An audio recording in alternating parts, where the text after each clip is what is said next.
Thank you. Mr. Chairman, Excellencies, ladies and gentlemen. This year marks a number of important commemorative dates for the OSCE and the participating states. Today, we should focus on the core business of the OSCE, that is the conflict resolution and mitigation of their impact on the everyday life of our citizens.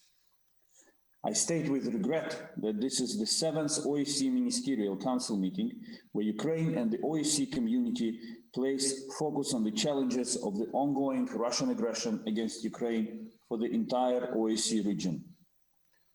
As the aggression does not subside, I will again underscore the imperative of restoration of respect for the basic OSCE principles and commitments and undiminishing necessity to maintain pressure on Russia to make it change its behavior.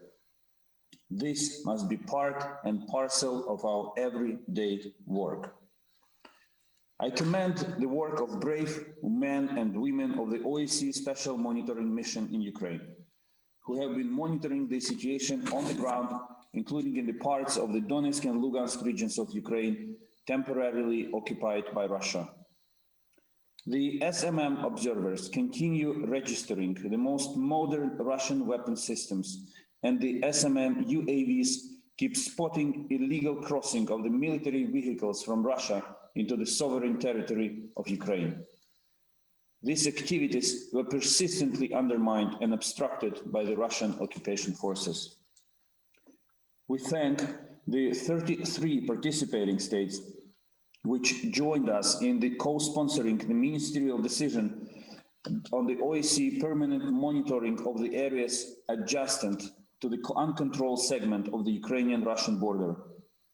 The establishment of such a permanent monitoring, a clear provision of the Minsk Protocol with Russia, which Russia has also signed, could have become another practical response by the OSCE to the ongoing conflict. The blocking of this decision by one country, the Russian Federation, has again demonstrated the unwillingness of Moscow to honor its commitments under the Minsk agreements, to abide by the OSCE principles, and to respect the borders in Europe. The year 2020 was a special one for Ukraine. Our chairmanship in the Forum for Security Cooperation provided a unique opportunity to remind the OSCE community of the most severe security challenges, including those stemming from Russia's continued occupation and militarization of Crimea and its surrounding waters. It is our common interest to restore security and stability in the wider Azov Black Sea region. The UN General Assembly resolution on this issue to be adopted next week in New York is aimed at achieving this goal, and I call on OSCE participating states to support it. To counter challenges caused by Russia's attempted annexation of the Crimean Peninsula and to achieve its deoccupation, Ukraine has initiated the establishment of the Crimean Platform. Within this international cooperation mechanism, we will coordinate our activities to mitigate threats to security, economic prosperity, and environment in Crimea, to remedy mass human rights violations, and to address other problems. I would like to thank those countries who have already supported this initiative and call on other countries and partners and friends to join us in this new format. We are grateful to all partners which have been keeping high on the OSCE agenda the deteriorating situation with observance of human rights and fundamental freedoms, including religious, in the Autonomous Republic of Crimea and the city of Sevastopol. The cynical and systematic persecutions of dissenting voices by the occupying power cannot be left without consequences. I will be able to deliver more on this, including on the Crimean Platform, and to listen to your views at the side event, International Response to Crimea's Occupation, the Next Steps, which will be held a couple of hours later today. Let me say it loud and clear. Ukraine remains committed to the peaceful resolution of the Russian-Ukrainian conflict. Throughout the year 2020, we have demonstrated this resolve in practice in the Normandy format and in the trilateral contact group.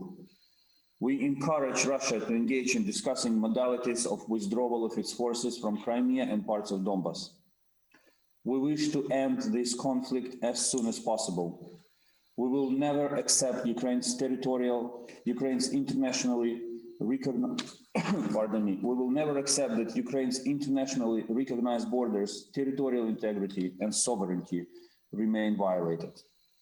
We urge the Russian Federation to stop its aggression against Ukraine, including by withdrawing its armed formations, mercenaries, and their hardware from the temporarily occupied territories of Ukraine, and fully implementing its commitments under the Minsk agreements. Mr. Chairperson, we commend you personally and Albania for its dedicated efforts to steer the OSCE in this very difficult year and for organizing this ministerial. We warmly welcome Sweden as the incoming chairmanship, followed by Poland, close friends and partners of Ukraine. We support the bids submitted by North Macedonia and Estonia, with whom we also enjoy excellent bilateral relations for the years 2023 and 2024. With decisions on the appointment of top OSCE officials, we recommit ourselves to the important mandates of the OSCE institutions. Their impartial, independent, and faithful implementation will prove the relevance and strength of our organization. I thank you, Mr. Chairperson. Thank you, sir.